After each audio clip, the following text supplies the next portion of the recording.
For most of us right now, the task is clear: to stay at home, to do less. But for an extraordinary army of Australian frontline workers, it could not be more different or more dangerous. Among them are our health professionals, every day treating patients with COVID-19. They're standing by to take your questions from right across Australia. So let's get you some answers. Welcome to Q&A.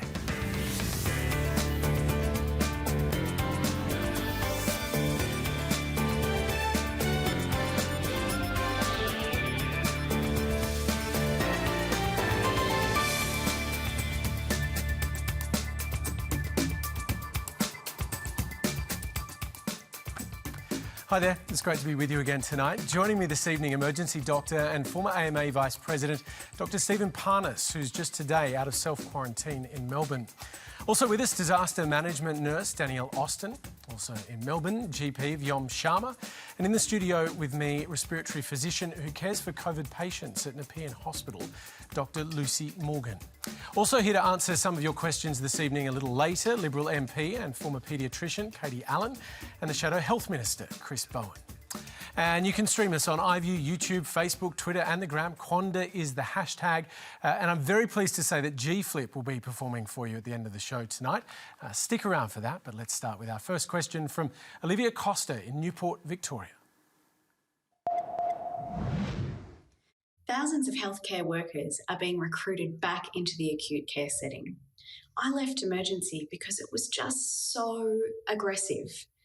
I had a full bottle of urine thrown at me. I had a scary patient pull out a needle and threaten me with it, and I was followed to my car after work. In a system that's already pushed to the brink, you add in the crisis of coronavirus.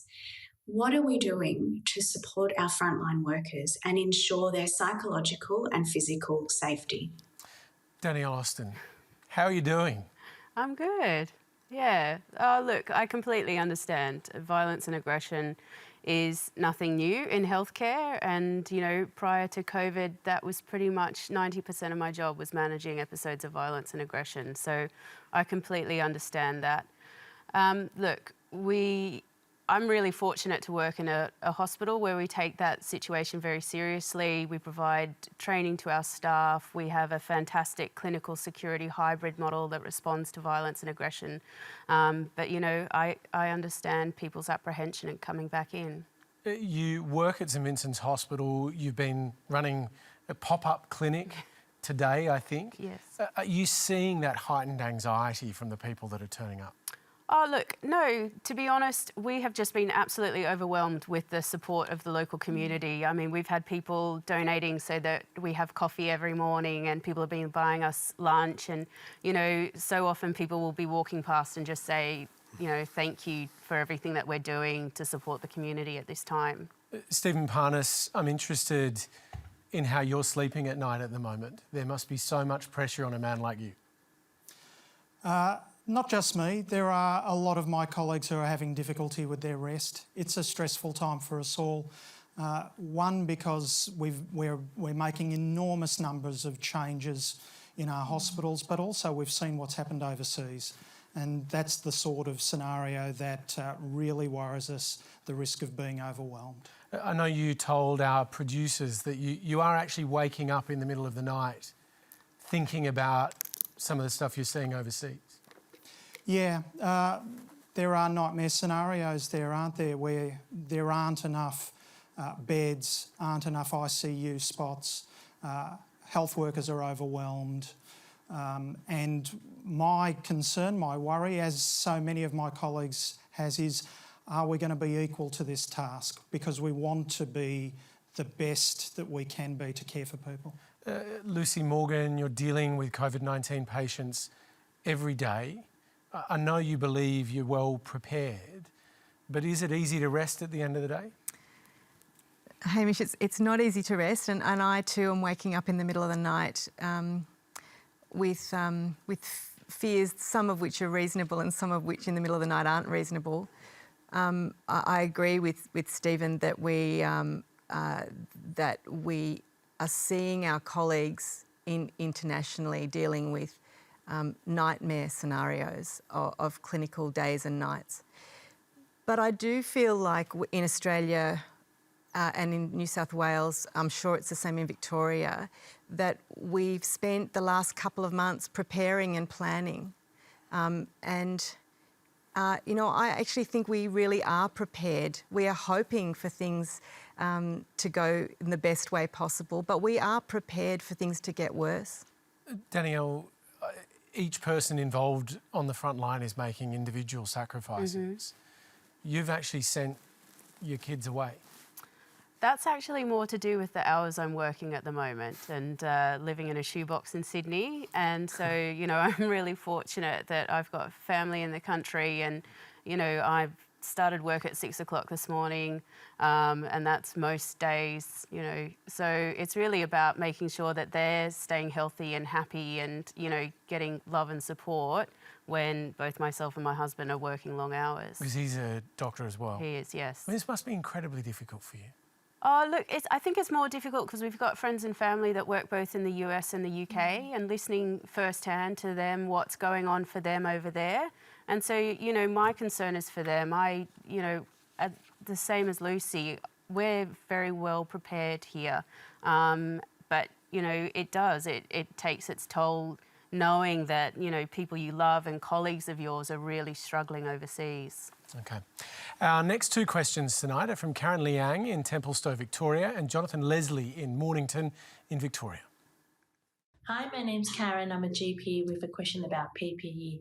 My family and I was in China during that crisis time and everyone was wearing a mask in public. And here back in Australia, the current guidance suggests unless you are sick, masks are only required when it involves suspected COVID patients. My question is, when else is it appropriate to use PPE? For example, when I'm examining a patient in my clinic and it's impossible to maintain distance, is it appropriate to use a PPE? Asymptomatic carriers of coronavirus spreading infected droplets in the atmosphere is a key transmission route for this disease. Countries around the world, including in Europe and North America, have recommended the use of face masks by the public when they're outside of their home. Is it time for the Australian authorities to update our public health advice to include the use of homemade face masks to prevent asymptomatic spread? Vyom Sharma. Well, what a question, and it really is the topic of discussion amongst healthcare workers and patients. I think we have to draw a little bit of a distinction here. Let's talk specifically about healthcare workers.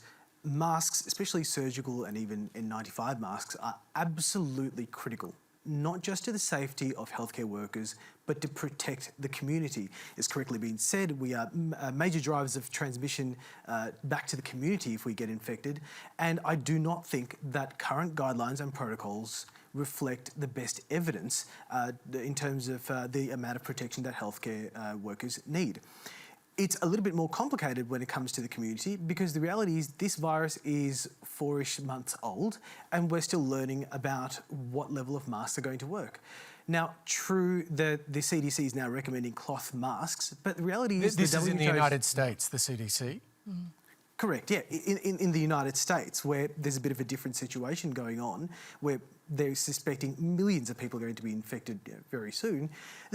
The challenge here is that we are trying to formalise the evidence. The WHO is revisiting its guidelines. And for now, the blunt answer is we can't exactly be sure. Cloth masks that people are using, if everyone were to use them absolutely perfectly and not touch the mask on the outside and wash them very well, if the majority of the population used it, perhaps there would be some small benefit. But what people need to understand is that the most important mask is the one that's going to end up on the faces of healthcare workers and patients. That's what's at greatest benefit for society. And what we don't want is a run on N95 and surgical masks occurring, so our frontline workers are left empty. Lucy, do you worry that if the WHO changes its guidelines, everyone starts wearing masks or wanting them, that's actually going to impact the availability of this sort of equipment for frontline workers? Yes, Hamish, I guess that is something that's on our minds all the time. There's absolutely no doubt that protective gear is vital for the delivery of safe care to patients with COVID disease, and it would make this an even greater tragedy if healthcare workers in Australia were to get sick were to get very sick from COVID infection that they'd caught from patients that they were caring for. There's been promises of more shipments of this sort of stuff. Have you seen that? I have seen that. I think in the public hospital system, I'm reassured by the fact that a lot of people have been working very hard to shore up an appropriate supply of protective gear for healthcare workers. And I guess the tricky thing is that the longer this goes on, the harder that is, that task is. I would point out, though, that there are needs for protective gear in lots of different facets of healthcare provision in Australia. So there's public hospitals, which is where, at the moment, the bulk of the care of patients with COVID infections is occurring. But there's a lot of private practitioners out there delivering healthcare, like the GP that rang in with a video question, and a lot of specialist physicians working in private practice in small businesses, essentially, around Australia. And their access to protective gear is a little bit less secure. I think they have they haven't got the same bargaining power or purchasing power that hospitals or health departments have.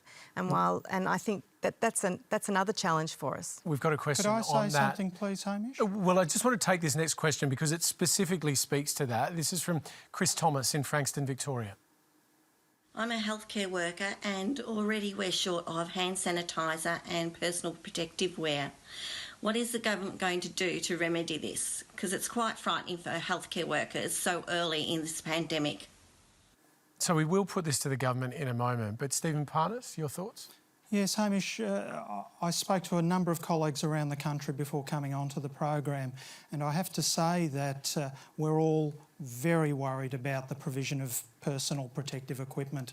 I've seen department directors going to Bunnings. I've seen people look and hope that they might have contacts overseas.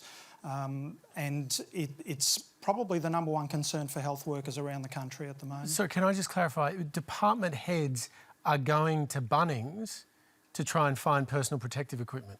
I've seen examples of that, yes. Vyom, Sharma, you run a clinic pretty reasonable size. How many masks have you got?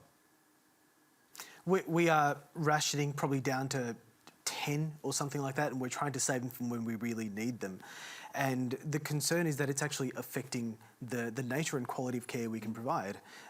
We are transitioning to telehealth at the moment, offering face-to-face consultations when required, but they have to be reduced in a way that's commensurate to the supply that we have available. And it's absolutely correct what Stephen said. We are very worried about the lack of personal protective equipment, and it's been affecting the care that we've been offering patients throughout. You know, when the criteria for COVID-19 had been changing gradually through February and March, a huge percentage of my population were overseas students and travellers and tourists, and you're rationing masks even then. And there are people who are coughing and sneezing one day who come from South Korea or Italy, and a few days later the criteria changes, says, hey, these people are high risk. And you wonder, should I have used a mask on them? And I would have if I had enough. So I'm concerned the government's not doing enough. It's only a couple of weeks ago that they granted a TGA exemption, the regulator, to get in other masks from overseas. And I wonder what other strings are not being pulled because we do not have transparency on this. To be fair, though, Greg Hunt, the Health Minister, says that 30 million masks have been procured. There's going to be 10 million made available immediately to health workers. Stephen Parnis, does that satisfy you? Does that alleviate your fears? I think it's clear that governments at both state and federal level are working overtime to get the PPE available. We know there's complexity here. I mean, we are relying on international supply lines that are in real jeopardy at the moment. We know there are countries trying to outbid each other to get these things. What it says to me is that there needs to be, I agree, transparency, so that we know where the problems are. Certainly the health professions are doing their absolute best to make sure that we can use what we do have as long and as effectively as we possibly can. There are processes to try and look at recycling, to use these things for as long as they can. So we are very much trying to be part of the solution here. It's not about finger pointing, it's about trying to say what can we do in the circumstances that we find ourselves. Okay, our next question comes from Brendan Warner in Blackrock, Victoria. Thank you, Hamish. The Australian Health Sector Emergency Response Plan seems to be very commendable. However, there appears to be an unwillingness to release the so-called modelling in relation to the coronavirus. Does the panel think that this modelling should be disclosed to the public now so that we can all fully understand the impact on our daily lives and our health? So Lucy Morgan, tell me about your reliance on modelling. Where do you get your modelling from? So a lot of the modelling that I've had access to is public access Johns Hopkins databases. However, one of the great news stories for me out of the last few days was some wonderful young clinicians who came to me with some home-done modelling. In fact, they brought it to me overnight. So a really impressive group of young clinicians led by a young cardiology registrar, Hao Tran from Western Sydney, and a group of statisticians have been drilling those databases and producing some local modelling for me. Why are they important? Why is it important to have local real-time data? So that we can see whether what we're doing is working in some way. It's the most extraordinary immediate feedback to be able to see that modelling. So would it be better if the federal government was releasing its modelling so that we could all have a collective look at that?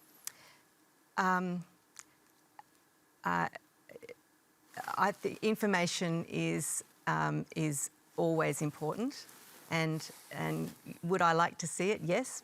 I don't want to put you in an awkward position, but I can see Vyom Sharma is trying to get in here. Yeah, Vyom, yeah, that's right. Comment. Thank you. Look, I think releasing the modelling now has become a political necessity after the government has gone back and forth on are we or are we not going to release it. Because one of the key issues here has been lack of transparency and a lack of trust because of slow messaging. Are there disadvantages to releasing the modelling? Yes, you're going to get some armchair commentary of people who think that modelling is a prediction. It is not. It shows you several possible future scenarios with which to base the decisions on. I think it'll be useful to see from this point onwards. It'll be interesting to see the modelling that the government had available to them back in January and February to see if the actions they've taken were commensurate with the data that was provided to them. I suspect we won't get that. That's okay. Let's move forward. I think releasing the modelling is going to be an act of trust building, something we sorely need because the communication has been lacking so far. All right, let's put this to the politicians. We've got Katie Allen here, who's a former paediatrician, also a medical researcher, now a Liberal MP, and Chris Bowen, who is the Shadow Health Minister. Katie Allen, how long is it going to take for the federal government to release the full scope of modelling to the public so that all of us, including the medical profession, can actually see it? Well, I think tomorrow the National Cabinet is going to look at the current modelling and discuss the release of it to the public, is my understanding. It is worth mentioning that this is a very rapidly moving scenario, and modelling was actually discussed as far back as 2 weeks ago and published on the front page of the Sydney Morning Herald, where there was modelling that there could be quite a staggering amount of deaths, even here in this country, somewhere between 50,000 and 150,000. So there's been a lot of conjecture about what could or could not happen here in Australia. And there are lots of modelling available from Imperial College, Johns Hopkins. There's live databases that people can follow. The Department of Health has all of the data that's on its website. And every day, Greg Hunt and the Prime Minister and Brendan Murphy come out and tell Australia where we are and where we are planning to go. So I do hear that people are concerned about modelling, about into the future. And I think that now that the situation has stabilised, now is the time for people to have a look and see, well, where to next from here? It's been a very rapidly changing scenario, and I think it's very appropriate that people know the data as it comes to hand and knows what the government is doing to actually deal with with this rapidly moving pandemic. To be fair though, Katie Allen, at some of those press conferences, the Prime Minister has said to the public, don't look at other modelling, don't look at other graphs that you see, trust the government and the information it puts out. And yet we've just heard examples from the medical profession where they're actually having to rely on overseas data, creating their own graphs, for example, to be able to model the scenarios. But why has it taken this long for the government to be willing to put this to the public? Well, as I said, I think they have been putting it to the public, and the issue is that there's been quite a difficulty in knowing which curve we're going on. And we here in Australia are wanting to carve our own curve. And there is very good data that we are carving our own curve. We have one of the lowest mortality rates in the world. We've actually had this pandemic here on our shores for virtually the longest of any country in the world. I think we were the third or fourth country to have a case. We're right in the middle of Asia. We've had tens of thousands of Australian Chinese return from mainland China. And so it's not that we've been immune from being exposed to the pandemic. We've had it here for 11 weeks. I think we've had it earlier than Europe. And yet the measures that we've taken, which have been proportionate and layered on, particularly some of the early steps that we took very proactively to call this a pandemic 2 weeks ahead of the WHO, to put levels of border control on, particularly with regards to travel from Wuhan and from mainland China, followed swiftly by Korea and South Korea and Italy and Iran. Those measures were very swift and very responsive. So a lot of the measures that we've been taking have been working, as the Prime Minister has been very clear, in a rapidly changing environment. So it's like he's got a plane and control, and there's 25 million passengers, and he's taking us to a safe harbour so that we can weather this storm that is both a health and economic storm. And we are now at a steady state with a decrease in the amount of new cases that we're having, which is extremely positive and encouraging. And I think now is the time to sit down and say, well, where to next? And I think that's what you'll hear tomorrow from the National Cabinet. Chris Bowen, I mean, do you agree that the government has been upfront about the modelling, as Katie Allen has described it just now? I think it would have been much better if the modelling was released all the way through in real time by the government. There is modelling out there. It's not government modelling. We're reliant on the work of academics and experts. Of course, modelling is imperfect. Of course, modelling has its risks. But if we want the Australian people to trust governments, we need to trust the Australian people with the full information that's available to all governments. So I think it would have been much better, with respect, if the modelling was released in real time from the beginning of this crisis. The Australian people were taken into the confidence of the government with the various scenarios that were before us, maybe, you know, best case and worst case and what we expect. I think if the government did that, not tomorrow, but right from the beginning, there would have been a lot more trust in the decisions that have been taken. Katie Allen, do you believe that the curve is now flattening in Australia? Yes, there's very good evidence, actually. I'm a population health researcher by training, and I have to say there is a difference between being at the front line and the tsunami of patients that come through your door as a clinician versus looking at the system from the point of view of public health. There's a very different set of skill sets with regards to that. So people who are at the coalface aren't deciding who comes in their door, but the people who are actually setting the public health guidelines are looking across the whole system. So I think that we've done a very good job actually responding to what is a very difficult set of circumstances and a very wide-ranging set of circumstances. I mean, there are some people who have said, well, early on this could be just a bad flu season, and there are others who've said there could be 300,000 deaths here in Australia. So we're now starting to get a much better idea, because when you are doing modelling, you need to have enough points on the curve to be able to do the modelling properly. Otherwise, the confidence intervals around the modelling are extraordinary and don't provide any satisfaction and cause people to be much more anxious because of the large amount of or inability to actually, with any confidence, say anything, really. So if the curve is flattening, how soon do you think we could expect to see some of these really strict measures being loosened? Well, I think the first thing to say is in the middle of March, we were seeing 30% new cases each day, and that was probably being amplified by the fact that Australians were asked to return home, and we had an increase in that period of time. It now has flattened off quite considerably because of the measures, the tighter border control measures, and also because people are really in the field changing their physical distancing and social distancing. So we know that people are doing what the government has asked them to do. So we now think we're down to about 3 to 5% new cases a day. So we're hitting a plateau. So we have to see where that goes, how long we're at the plateau, but there's a natural curve where there's a peak and then a fall, and we need to have a look and see how long that sort of plateau period will be before we can safely say we're starting to come down the other side. Now, if the curve is lower, then it's likely that we'll come out of it more quickly. If the curve continues to go up, then of course we'll need to reassess that. But I think people are feeling very encouraged that the measures that the Australian population is taking is what's working, and that's really helping, that everyone's listening. It's taken some time to get the social licence for people to actually start to follow the recommendations.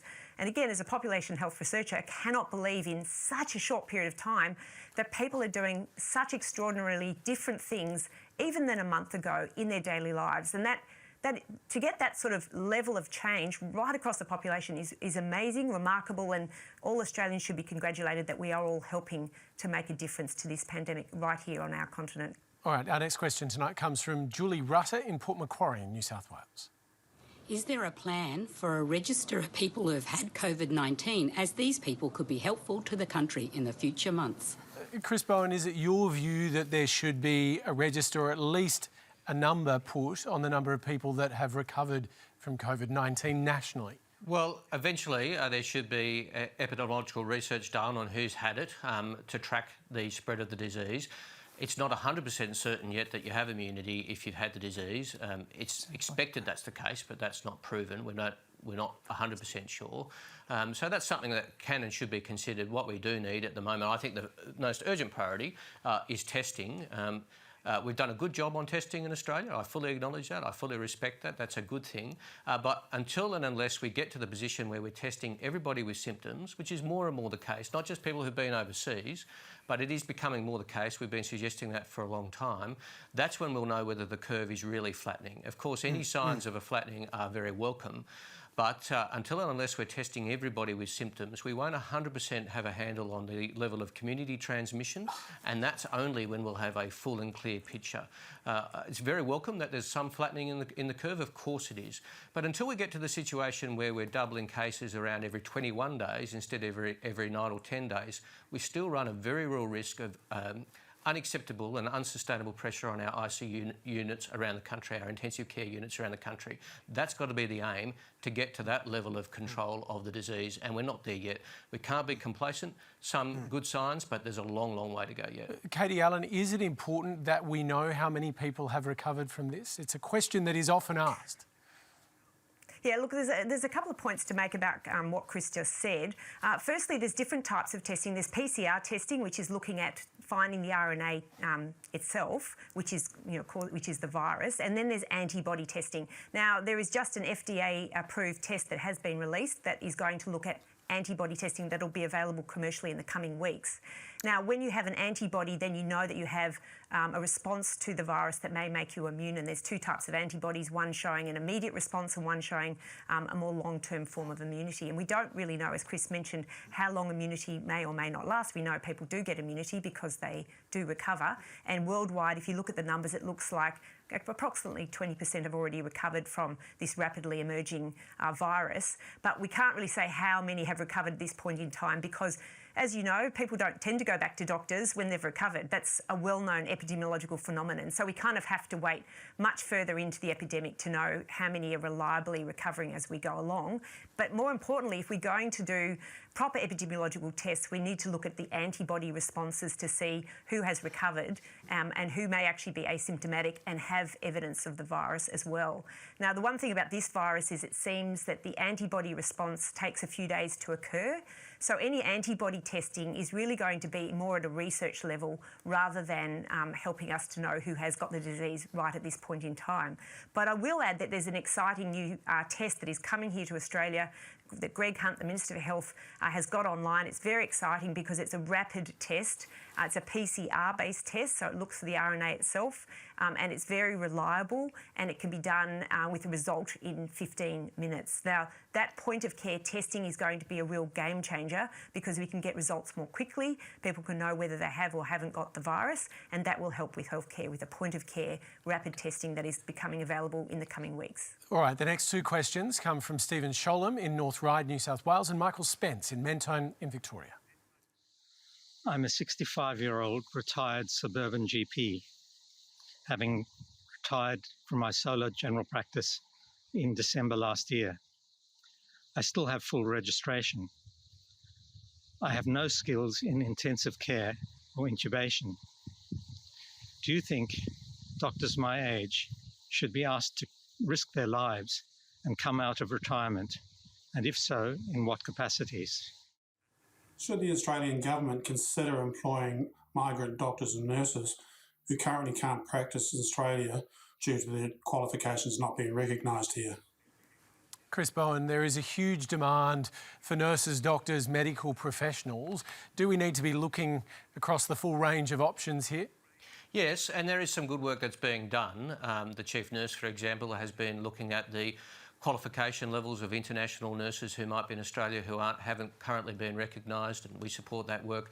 We made the suggestion to the government last week that they waive the visa requirements on working holiday visa holders who are nurses. So you've got nurses who are backpacking around Australia having to pick fruit under the terms of their visa. We've suggested that that be abolished, and the government has done that to their credit. They took that on board.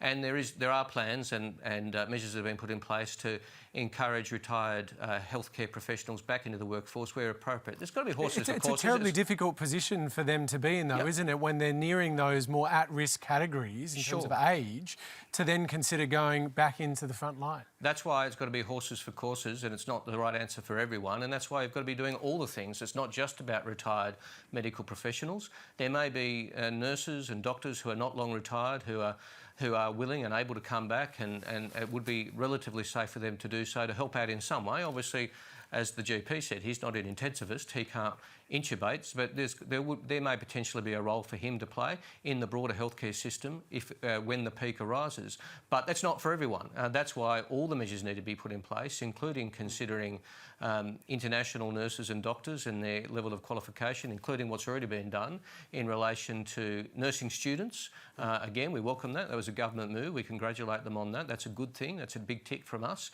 And the move this week to change the visa requirements on working holiday visas, which we suggested the government took up, and we thank them for doing so. Katie Allen, we've heard tonight on the panel here from doctors and nurses extremely concerned about their access to PPE. We know that the government is promising these millions of masks and PPE equipment delivered soon, but you can hear that they're very afraid right now. How long is it going to take to get this stuff filtering through the system? Look, I think the first thing to say is we are not Italy, we are not France or Germany or England even. We are in a very different scenario at this point in time. So just to remind people that if you go to see hospitals at the moment, they are not doing elective surgery, they're very quiet. We only have, as far as I know, at this point in time, 33 people with coronavirus on a ventilator. And now we have 2,200 ventilators across Australia. We're rapidly increasing our capacity using the private healthcare system to increase that to 4,500. And we've been working very hard for many weeks now to prepare for 7,500 ventilators.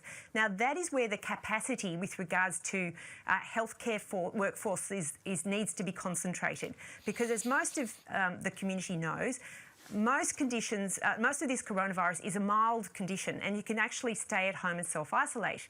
There is probably about 4% of those who get the virus that need to go to hospital. About 1% of those end up needing a ventilator. So if we have 7,500 ventilators, that means there needs to be 750,000 people with coronavirus at any time in Australia. Now, we're at 5,000 at the moment. That is a long way to go before we reach our capacity. But despite that, as a government, we're being very careful to make sure that we're prepared for the equipment, the PPEs that are coming online, as has been spoken before. We're very careful about looking at ventilator capacity, and we're also bringing more nurses online because those intensive care beds need 24-hour care, and we do need more nurses. So we've put a lot of online training together. We're bringing more people into the workforce to make sure that we're ready for a possibility that may actually not eventuate, but we need to prepare for the worst and hope for the best. Now, the other thing that's really important, and this is an amazing legacy going forward,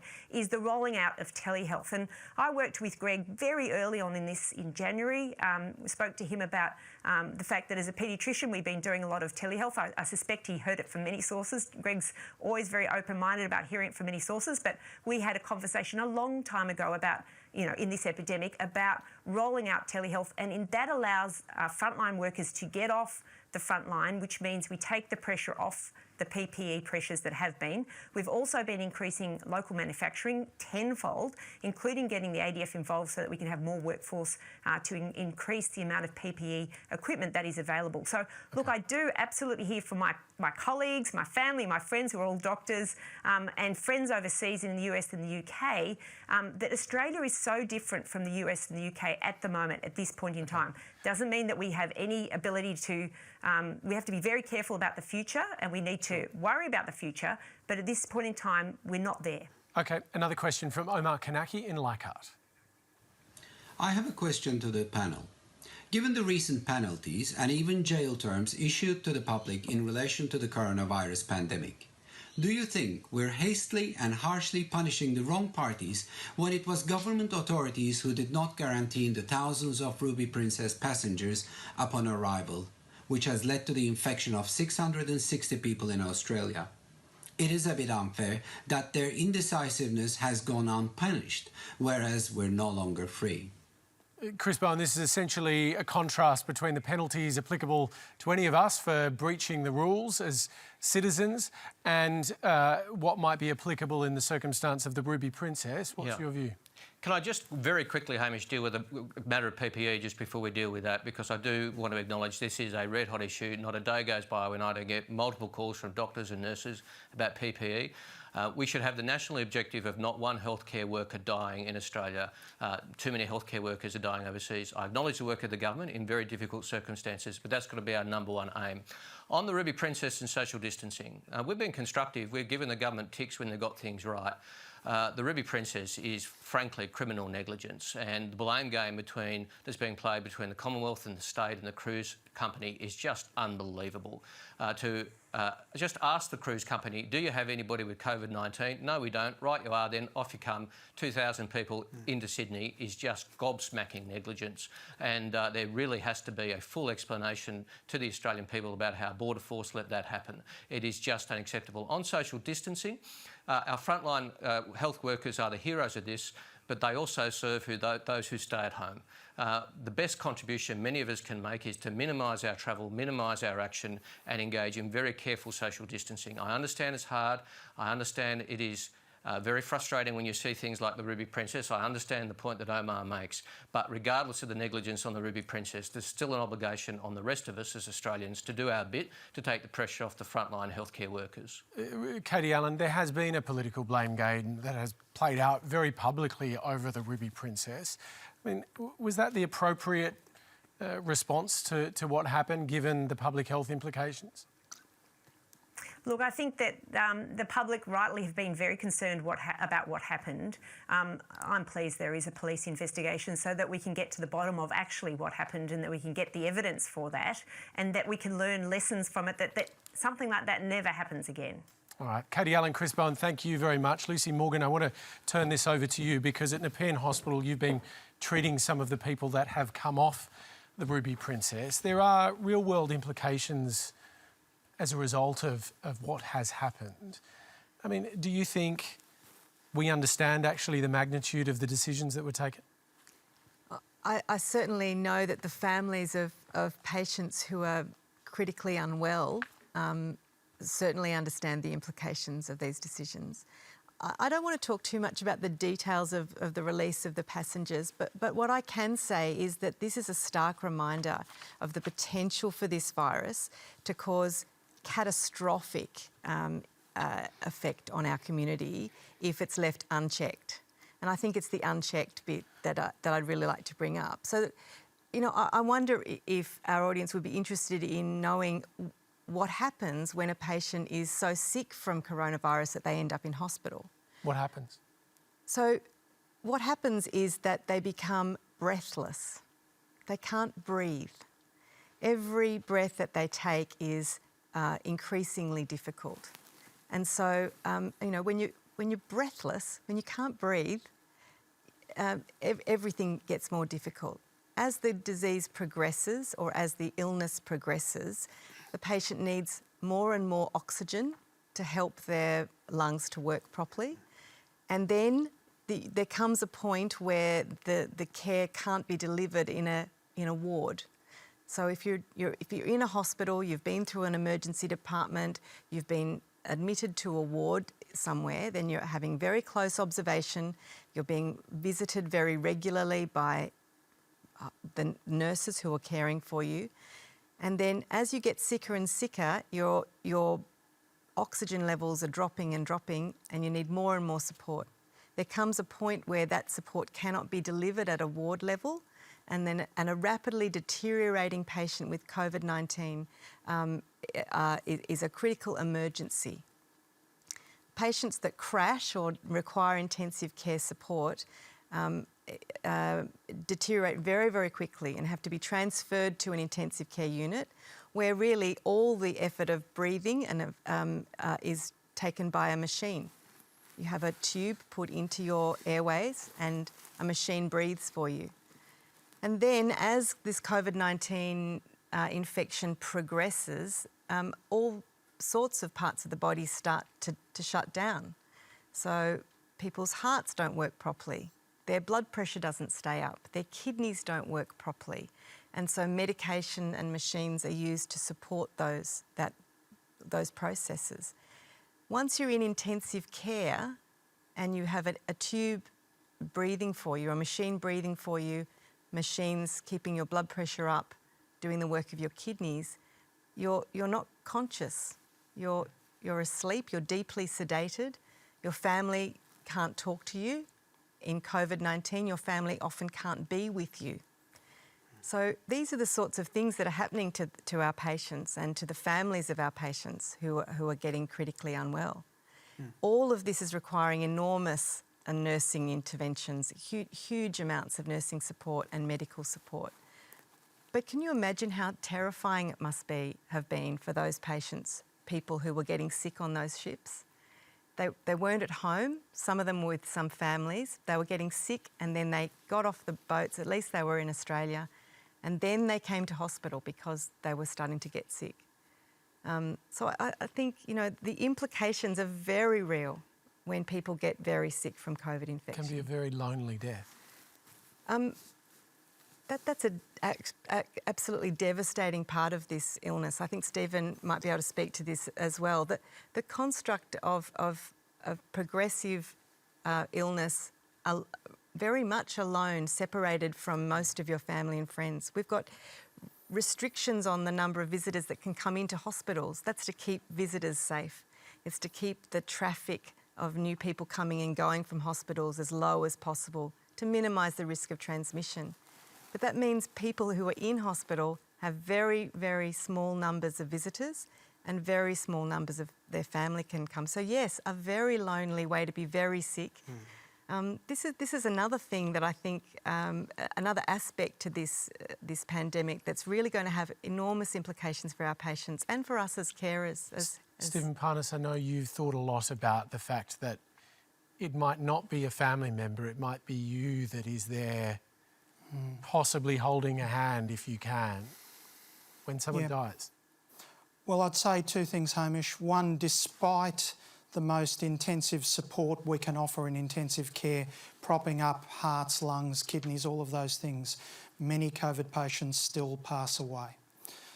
The other thing that I would say is that, yes, one of the most fundamental aspects of being a health worker is to journey with the patient, to be with them, to offer that human contact, to try and ease fears, even if it's a matter of touch.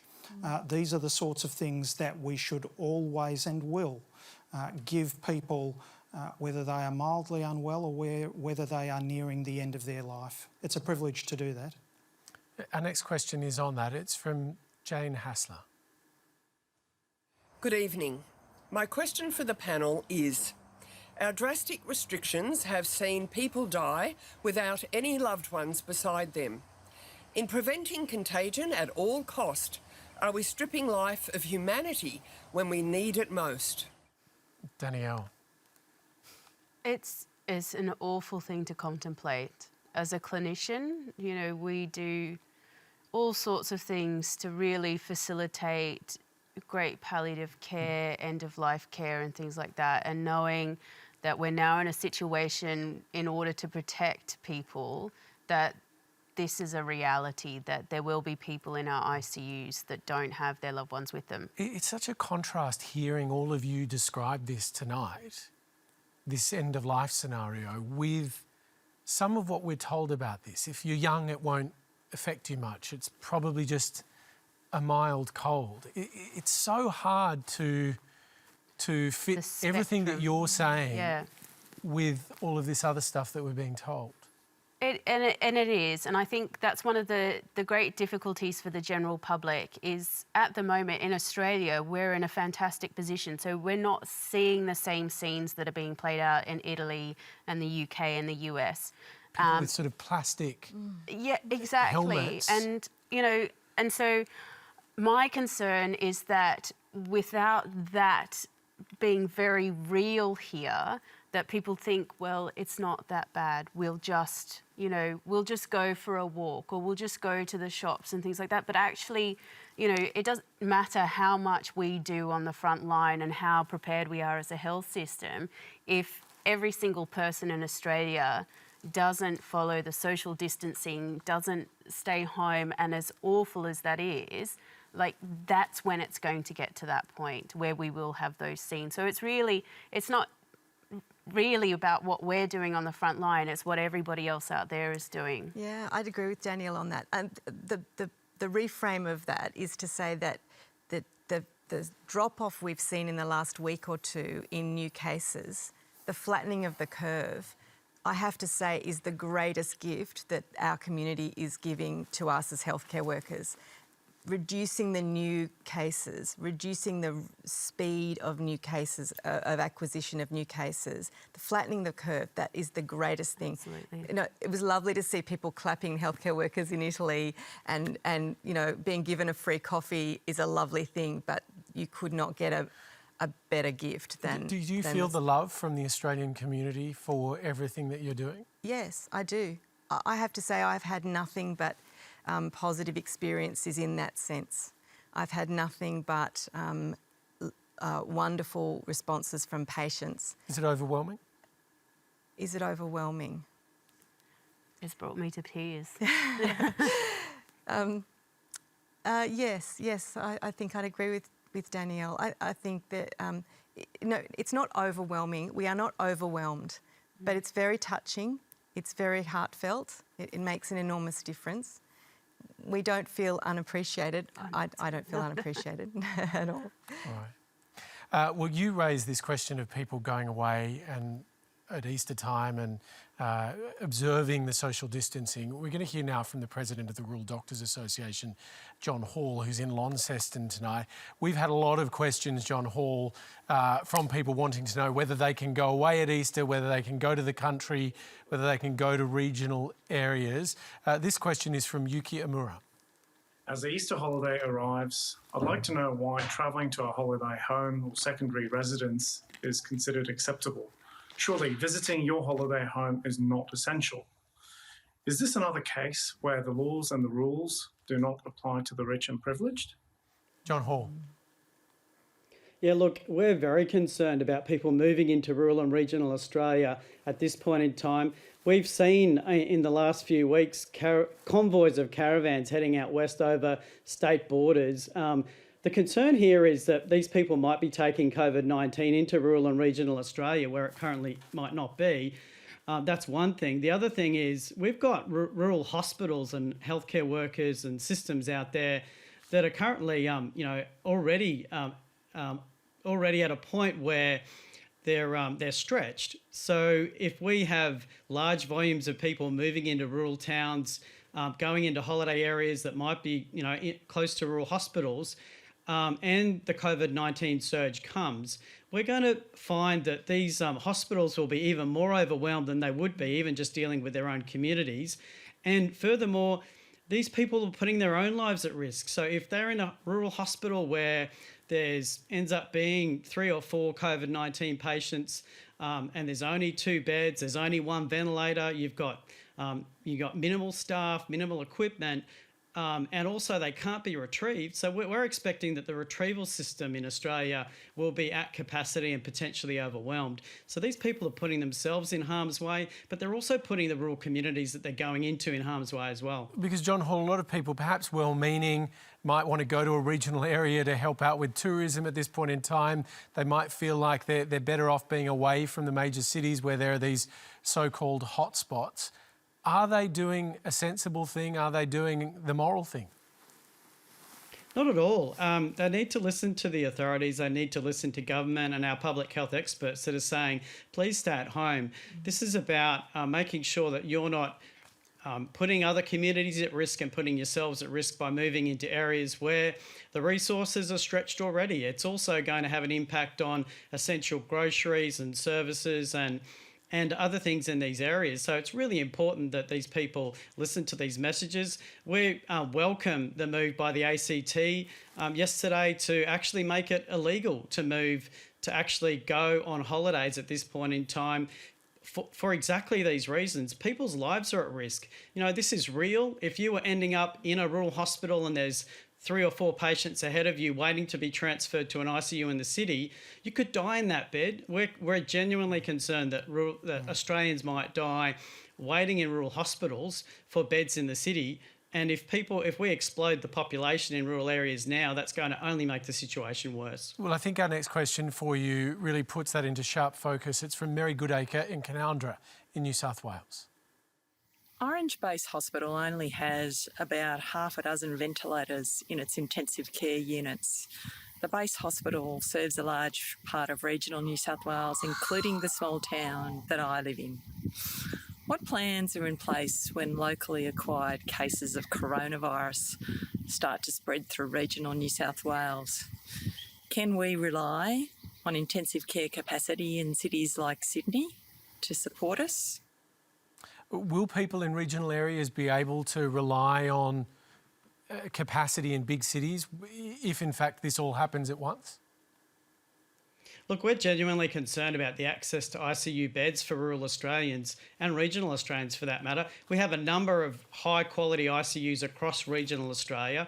We know that the government's ramping up capacity to over 4,000 ventilators, but we're still concerned, even with that capacity, that there may not be enough beds for our rural patients as well, particularly if city ICUs and regional ICUs become overwhelmed and you've got a retrieval, so a chopper or a fixed wing coming in from a rural area with a patient. Like if these regional hospitals are overwhelmed, we won't be able to move these patients. So we're calling on the government to make sure that there are beds quarantined or set aside for rural patients so that if they do need to be transferred by the RFDS or other means, that there is actually access to a bed in the city. All right, John Hall, we appreciate your time tonight. And we have another question for the panel from Suzanne Blogg in Surrey Hills in New South Wales. Hello, my question is there a process of planning or modelling that's going to show what will happen when these restrictions are relaxed and what will happen in the future? Thank you. Vyom Sharma, we got a lot of people asking similar versions of that question. What happens next? Where does this take us to? The short answer is no one knows for sure. But I guess it's a bit more complicated than that, isn't it? I guess the good news is that no one could have foreseen that the curve was going to take this particular shape. Now, just one quick thing before I move on. I'm a bit concerned about the confidence and frequency with which we're saying the curve is flattening. It's very early days yet. And I think part of the reason why we haven't heard a cogent, fully formulated plan by the government is that we don't know what's going to happen next. If it's true that this flattening continues, might the plan be, I don't know, eradication? Is it going to affect the length and duration of these shutdowns that we have? These are all things that the experts are going to have to consider. Because there's the possibility, isn't there, that we go into sort of interspersed periods of lockdown and then release a little bit, but then obviously respond if in fact it comes back. Is that a likely outcome? Well, I mean, that's certainly one of the models for lockdown that has been proposed by Professor Ryan McIntyre. But reality is that the experts that are locked away in the AHPPC are going to formulate the best strategy we can. We don't know what's going to happen with the time schedule of the vaccine. We don't know what's going to happen in terms of enduring immunity. There are so many things we don't know yet. I think one of the few correct things that Scott Morrison has said, that the virus writes its own rules and we have to be responsive. And there is this anxious waiting period where we have to wait for facts about medications and vaccines and immunity to emerge before we can commit to a plan. So we might not have a firm answer immediately. Stephen Parnis? My sense is that when the stakes are so high, you've got to play it safe. No one's regretted going hard and fast on lockdown. And we've seen overseas that you can go from a relatively stable public health environment to overwhelming change, deaths in substandard settings within a matter of weeks. So my strong sense is that the public health authorities will play this safe. I mean, the great thing that we can rely on is the Australian people's capacity to take on this very, very tough change with physical distancing. I wouldn't want to pull back prematurely. Danielle, I know that a lot of the fears amongst the medical profession seem to be about the sort of the apprehension of what's ahead for you in the hospitals, in the surgeries. Are you scared about what's ahead? I wouldn't say I'm scared, because I think, you know, if we allow ourselves to become so overwhelmed with fear, then we lose focus and we lose our capacity to actually prepare ourselves. Certainly, you know, the unknown is always more unnerving than the known. And as everyone has quite rightly said, we can't accurately predict what's going to happen with this. But, you know, I'm confident that we're all working really hard across the health system to make sure that we are prepared for best case scenario, worst case scenario. And, you know, I certainly hope we end up with the best case. But again, that comes back to what everybody else out there in the community does. If they maintain social distancing, they maintain isolation, they come and see us and get tested when they've got symptoms, then, you know, that's going to give us our best chance. It's been, from my point of view, a genuine honour to sit and talk with you all tonight. And I know that everyone watching is incredibly grateful for the work that you're all doing. So thank you. Thanks. All right, that is almost all we've got time for tonight. We've got some incredible music for you in a moment. For now, thanks to our panel, Dr. Stephen Parnis, Danielle Austin, Dr. Vyom Sharma, and also Dr. Lucy Morgan. And thank you to you at home as well for sharing your questions and your stories. We really appreciate that so many of you are getting on board with this new version of Q&A. We love seeing where you are. We love hearing from you, and we hope that you'll continue to do that. Please join me on Easter Monday. We're on at the special time of 8:30, looking at life in lockdown. It's going to be a huge show, quite different. We'll have an awesome panel. The Wiggles will perform for us, Costa as well. That's definitely a Q&A first. We're keeping our word by bringing music to you as often as we can. Tonight, G Flip is here in our Melbourne studios. We're so lucky to have you here tonight, G Flip. I'm keen to hear, though, how you're doing. Yeah, I've been holding up well. I've been in quarantine and I haven't left the house for 3 weeks. So this is my first time out of the house. So it's great to be here. And this song I'll be performing is called I'm Not Afraid. And a big shout out to all our frontline workers who are working so hard within these hard times with the coronavirus.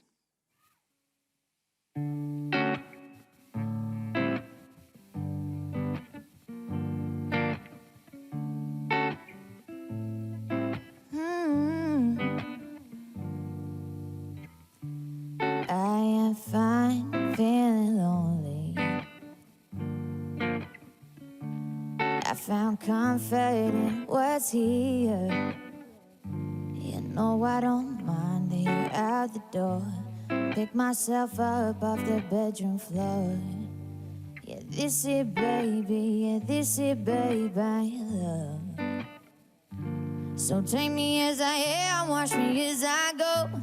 I've been sending seeds for your dream to float, and now you're standing on the sidewalk calling Georgia to come alive.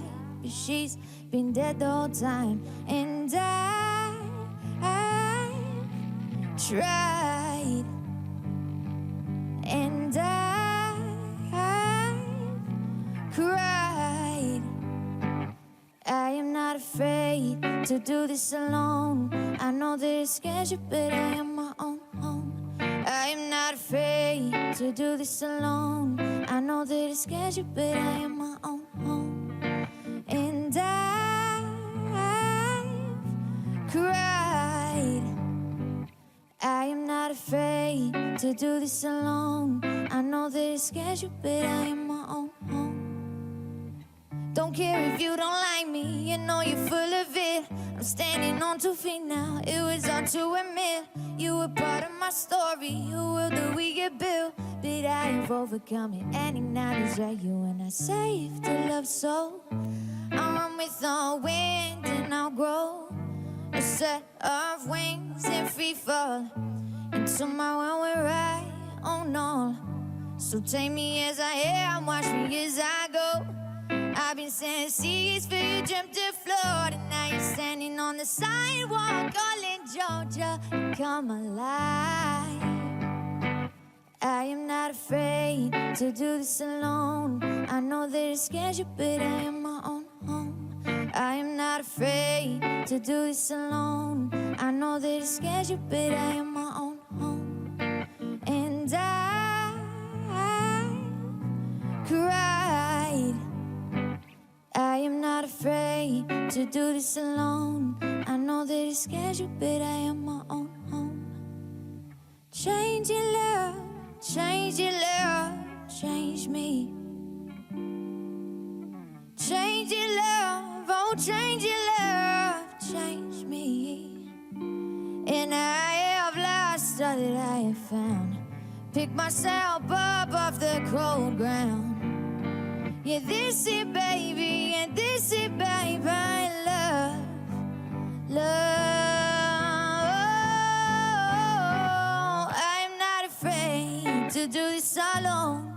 I know that it scares you, but I am my own home. I'm not afraid to do this alone. I know that it scares you, but I am my own home. And I've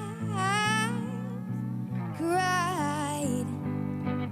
I am not afraid to do this alone. I know that it scares you, but I am my own.